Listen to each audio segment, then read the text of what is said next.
반갑습니다 구독자님들, 최민철 인사드립니다. 해당 기사 기억들 하시죠? 지난 15일에 올라왔던 기사고, 제가 이 기사가 올라오자마자 해당 내용들을 다루면서 구독자님들께 리플과 스위프트가 통합이 된다면 리플이 앞으로 어떤 식으로 움직이게 될지 자세히 설명드렸던 거 아마 대부분의 구독자님이시라면 기억하실 겁니다. 헌데 좀 가물가물하신 분들도 분명히 계실 테니 간단하게만 좀 다시 설명을 해드리자면, 이 스위프트 시장은 약 150조 달러, 한화로 따지면 대략 한 21경하고도 3,800조가 넘는 정말 좀 어마어마한 규모의 시장이거든요. 해당 시장으로 리플이 통합이 될 가능성이 있다는 것이죠. 스위프트 시장의 최대 단점은 기본적으로 3일에서 4영업일 정도가 소요된다는 점과 높은 수수료, 이 두 가지인데요.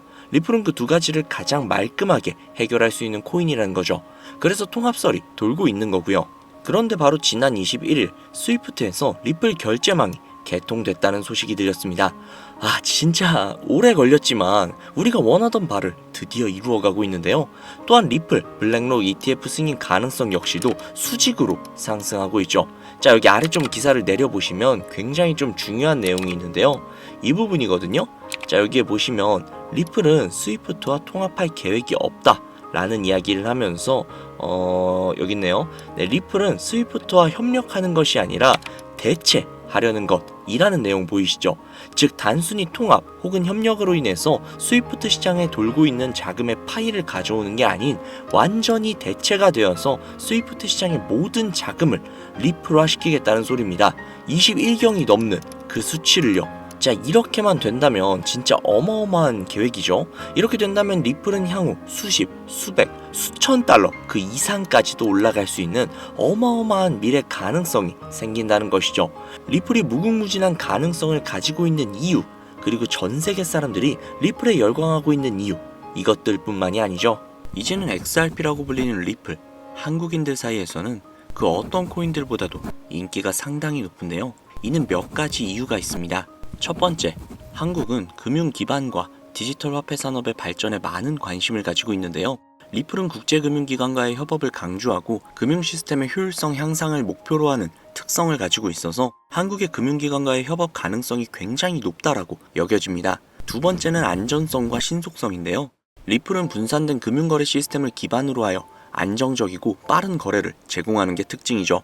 특히 리플은 초당 처리 거래량이 코인들 중 압도적인 속도를 자랑하기 때문에 국제금융거래에 최적화된 모습을 보여주고 있습니다. 즉, 한국인들이 좋아하는 빨리빨리와 빠르면서 안정성까지 뛰어난 모습이 굉장히 매력적이게 보이는 것이죠. 세 번째, 국제 송금 시장에서의 활용성, 즉 가교통화로서의 가능성인데요. 두 번째 내용과 연결되는 내용이죠. 거기에 더해서 수수료마저 굉장히 저렴합니다. 한국은 국제 송금이 굉장히 활발하게 이루어지는 나라 중 하나이기 때문에 리플의 위에 나온 특성들은 굉장히 매력적인 특성이라고 볼 수 있습니다. 요약하자면 리플 코인을 보유하고 선호하는 이유, 그 중에서도 한국이 유독 더욱더 선호하고 있는 이유는 한국 금융기반과 금융기관들과의 협업 가능성, 안정성과 신속성, 그리고 저렴한 수수료로 인해 국제 송금 시장에서의 활용 가능성이 굉장히 높다는 점을 들 수 있다는 겁니다. 내용만 들어보면 리플 이거 그냥 목적이 있어서 만들어진 코인 같은데? 라는 생각이 분명히 드실 겁니다. 정확합니다.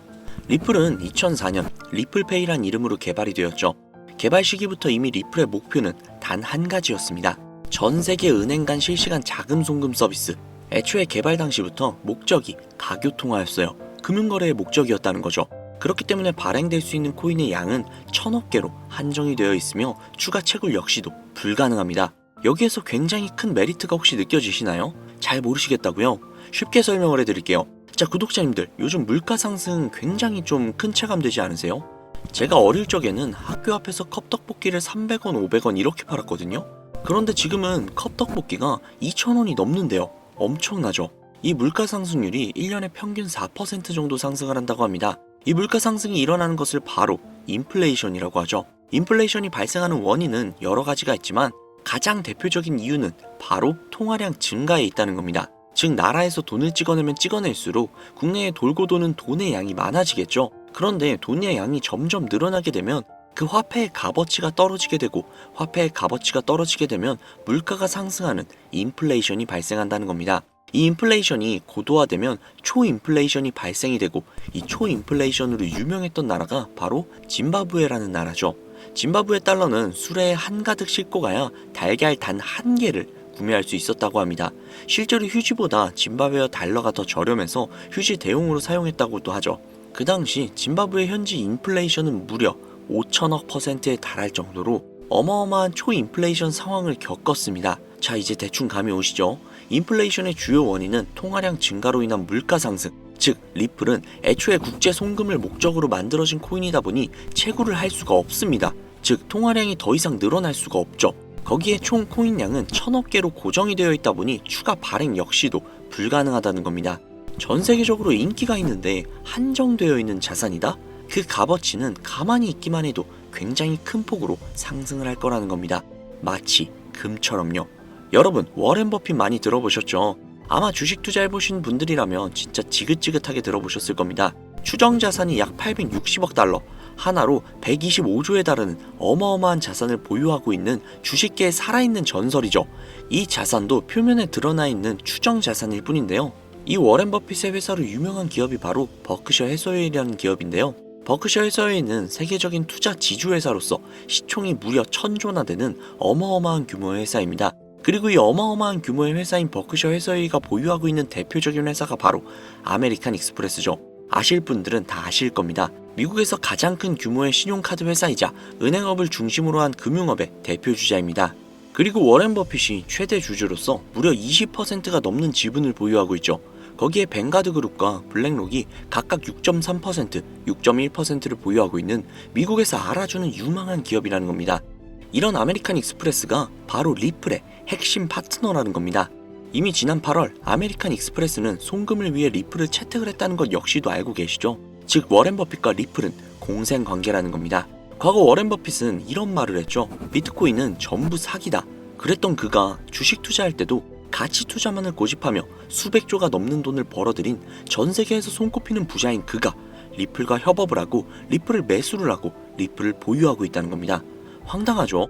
이게 좀 어떤 느낌이냐면 그러니까 삼성의 이재용 회장이 애플 제품? 그거 다 별로다 라고 공식선상에서 이야기를 해놓고 계열사인 삼성 디스플레이를 통해 애플의 디스플레이를 사용하고 있는 뭐 그런 느낌일까요? 사실 뭐 워렌 버핏에게 이런 비유를 든다는 게 좀 말이 안 되기는 하지만 이 정도로 어마어마한 일이라는 거예요. 암호화폐라면 치를 떨던 그가 리플에게만큼은 굉장히 친화적이라는 거니까요. 세계에서 자금의 흐름을 가장 잘 알고 그 흐름으로 가장 많은 돈을 번 그가 리플에 매료되었습니다. 말이 더 필요한가요? 자, 워렌 버핏이 자금력의 신이라면 이번에 권력의 신이 또 리플에 손을 들어주고 있죠. 바로 전 세계 최고의 강대국인 미국의 대통령이자 재임에 성공을 한 도널드 트럼프 대통령인데요. 그는 이미 과거 비트코인 컨퍼런스에서 암호화폐 대통령이 되겠다 라며 자신있게 선언을 했고 실제로 그가 당선이 된 이후 비트코인을 국가 전략 비축 자산으로 등록을 하며 친암호화폐 대통령으로서 그 발자취를 남기고 있습니다. 물론 관세 이슈로 인해서 암호화폐 시장이 휘청거리며 질타를 받고 있지만 관세 이슈는 장기적으로 비트코인에게는 무조건 호재라는 겁니다. 왜냐? 자국의 화폐 가치가 달러 대비 떨어졌을 때 비트코인은 자산을 지킬 수 있는 유력한 대안책이 되기 때문인데요. 그리고 트럼프가 우리가 생각하는 것 그 이상으로 비트코인을 더욱더 중요하게 생각하고 있다는 걸 명심해야 합니다. 실제로 트럼프 대통령이 한 말이 있죠. 비트코인 못 막는다. 우리가 하지 않으면 중국이 할 것이다. 비트코인 전부 러시아나 중국으로 간다. 즉 이제부터 비트코인 전략 물자를 비축하겠다는 건데 결국 트럼프 대통령의 머릿속에는 미국의 부채 해결을 염두에 둔 것이라는 거죠. 그런데 비트코인으로 미국의 부채를 해결한다? 이거 솔직히 좀 말이 안 되는 것 같잖아요. 그러나 아직도 비트코인은 10배, 100배 그 이상도 갈 수 있는 여력이 있다면 충분히 말이 된다는 겁니다. 많은 분들이 오해하고 있는 내용 중에 하나가 바로 비트코인은 기존 자산과 전혀 상관없는 거 아니야? 기존 자산이 떨어지면 비트코인은 올라가야 하는 거 아니야? 라는 이야기들을 하시는데 제가 관찰을 해본 바에 따르면 이란 같은 나라에서 미사일을 쏘거나 하면 제일 먼저 떨어지는 게 바로 비트코인이거든요. 왜 그럴까라는 생각을 해보면 가상화폐 시장은 24시간 돌아가죠. 24시간 돌아가다 보니 투자자들이 자기네 주식시장이 열리기 전에 가상화폐를 먼저 파는 경향이 있죠. 그렇게 코로나 때도 가장 먼저 가장 많이 떨어졌습니다. 그리고 관세와도 전혀 무관하지 않죠. 왜냐하면 미국에서 비트코인 전 세계 채굴량의 40%를 차지하고 있는데 채굴 기기를 거의 다 중국제를 사용하고 있거든요. 즉 관세 때문에 채굴 기기 값이 올라간다는 이야기도 있었고, 딥시크 사건으로 인해 채굴기에 관련한 칩들을 미국에서 수출 규제를 하고 있단 말이죠. 즉 이런 이슈들이 겹치면서 미국에서의 코인 채굴에 차질이 생긴다는 우려가 있었죠. 즉 이제 관세 전쟁 우려로 인해 당시 코인 시장이 전체적으로 10%가량을 하락을 했죠. 이런 것들을 보면 비트코인과 관세는 전혀 무관하지 않다는 겁니다.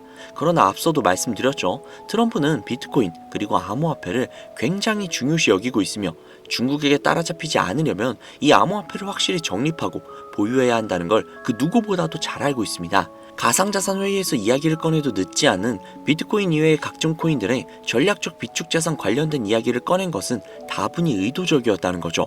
그리고 그 비축자산 관련된 이야기에는 우리의 리플이 포함이 되어 있다는 게 굉장히 중요한 것이죠. 전 세계의 자금 흐름을 누구보다도 잘 알고 있고 그 흐름을 이용해서 수백, 수천조를 벌어들인 워렌 버핏. 전 세계에서 가장 막강한 권력을 가지고 있으며 당선 전부터 천재 사업가로 불리며 재임에 성공한 도널드 트럼프 대통령. 전 세계에서 가장 힘이 강력한 두 인물이 우리에게 힌트를 주고 있습니다. 이 사실을 명심하셔야 합니다. 그런데 제가 구독자님들께 정보를 제공을 해드리려고 해당 영상을 제작을 하다가 좀 굉장히 놀라운 정보를 우연찮게 발견을 해서 함께 좀 알려드릴까 하는데요. 해당 자료는 CBDC를 기반으로 삼을 가교통화 코인의 적합성 및 미 연방 지구별 논의사항을 보여주는 그런 자료입니다. 여기에 보시면 보스턴, 뉴욕, 필라델피아, 애틀랜타, 시카고 등등등 수많은 미국 지역들의 통합 예측 자료가 나오고 있죠. 그리고 아래로 쭉 내리다 보면 크로스 레인가드, 즉 가교통화로서의 적합성을 보여주고 있는 표가 있습니다. 대부분의 코인들은 부적합이라고 나와 있는데 하지만 여기 리플과 시바이누가 보류라고 표기가 되어 있는 걸 확인할 수 있었습니다. 뭐 그럴 수 있어요. 리플은 아직 해결해야 할 게 조금 남아있고 시바이누는 탈중앙화를 목적으로 나온 코인이다 보니 어찌 보면 당장은 CBDC와 어울리지 않을 수도 있죠. 하지만 좀 다르게 생각을 해보면 두 코인 모두 세계 어디든 자유롭게 금융 서비스를 제공받을 수 있다 보니 이보다 더 뛰어나고 자유로운 가교통화가 있을 수 있을까 라는 생각 역시도 들긴 했죠. 그런데 여기에서 저는 충격적인 내용을 확인할 수 있었는데요. 여기 보이시나요? 리플과 시바이누조차 보류라고 나와 있는데 이 생소한 코인이 적합이라고 나와 있습니다. 진짜 너무나도 생소한 코인이었어요. 그래서 이 코인에 대한 정보를 좀 찾아봤는데 너무나도 신기할 정도로 정보가 거의 없다시피 했습니다. 그런데 바이낸스에 이 코인이 상장이 되어 있더라고요. 그래서 저는 좀 의구심이 들었습니다. 전 세계 은행을 이을 수 있는 가교통화 자리에 아무도 모르는 코인이, 그것도 정보도 별로 없는 코인이 리플과 시바이누보다도 한 걸음 더 나아간 자리를 선점하고 있다? 그리고 신기할 정도로 정보가 완벽하게 통제가 되어 있다? 아무리 봐도 너무 이상해서 곰곰이 생각을 해보다가 트럼프의 관세 정책을 통해 모든 이목을 집중시켜두고 해당 코인을 가교통화로서 1차적인 발판을 세우려는 게 아닐까? 라는 생각이 들더라고요. 그래서 바로 국내 거래소 중 가장 거대한 거래소인 업비트를 확인을 해봤는데 놀랍게도 올해 초 이미 상장이 되어 있었습니다. 그뿐만이 아니죠. 일본의 비트플라이어, 중국의 후오비, 미국의 코인베이스, 유럽의 비트스탬프, 인도의 와지렉스, 두바이의 바이비트 등등 전 세계에서 내놓으라 할 가상화폐 거래소에 모두 2025년 상장 예정인 코인으로 올라와 있었습니다. 이제야 이해가 되기 시작을 했죠. 이 코인을 통해 미국이 다시 한번 전 세계의 경제 패권을 쥐기 위한 시발점으로 삼으려는 계획인 것 같습니다. 제가 그래서 이 코인을 구독자님들께 공유해드리려고 영상을 촬영을 해서 올렸는데 이게 유튜브 측에서 자체적으로 그냥 막아버리더라고요. 아무래도 국제정세와 관련이 있는 코인이다 보니 유튜브 측에서 자체 필터링이 되는 것 같아요. 벌써 2번이나 경고를 먹었어요. 한 번만 더 경고를 먹으면 더 이상 구독자님들께 좋은 영상을 제공을 해드릴 수가 없어서 어쩔 수 없이 상단부에 있는 제 개인 번호 010-7648-7650 010-7648-7650 이 번호로 리플이라고 적어서 문자 보내주시는 분들에게 해당 코인 정보를 제공을 해드리려고 합니다. 구독자님이신 걸 확인하는 즉시 해당 코인에 대한 정보 바로 제공해드리도록 하겠습니다. 아무래도 구독자님이신지 확인하는 작업에서 시간이 어느 정도 소요가 될 수 있기 때문에 조금이라도 빠르게 정보를 받아보실 분들은요, PC 버전은 아래 더보기란 클릭하신 후 쭉 내리시면 나오는 제 채널 주소가 있거든요. 코인으로 인생 역전, 그리고 최신의 코인 가게 이 두 곳에 들어오셔서 구독하시고 영상 알림 설정 및 좋아요 그리고 댓글 남겨주시면 보다 더 빠르게 정보를 받아가실 수 있으며 보다 많은 영상으로 다양하고 알찬 정보들을 확실하게 받아보실 수 있으니 꼭 채널 구독하시고 알림 설정 부탁드릴게요. 모바일 버전은 시간 옆에 더보기란 누르셔서 아래로 쭉 내리시면 앞서 말씀드린 두 개의 채널 링크가 나오니까요. 해당 링크로 들어오셔서 채널 구독해주시고 영상 알림 설정 및 좋아요 그리고 댓글까지 꼭 남겨주세요. 다른 분들보다 더욱더 빠르게 정보를 받아가실 수 있을 겁니다. 요즘 저를 사칭을 해서 정보를 팔아먹으려고 하는 악질업자들이 너무나도 많이 늘어나고 있습니다. 제보가 진짜 빗발치고 있어요. 다시 한번 말씀드리지만 저는 절대로 금전을 요구한다거나 멤버십 가입 유도를 한다거나 개인정보 등을 요구하지 않습니다.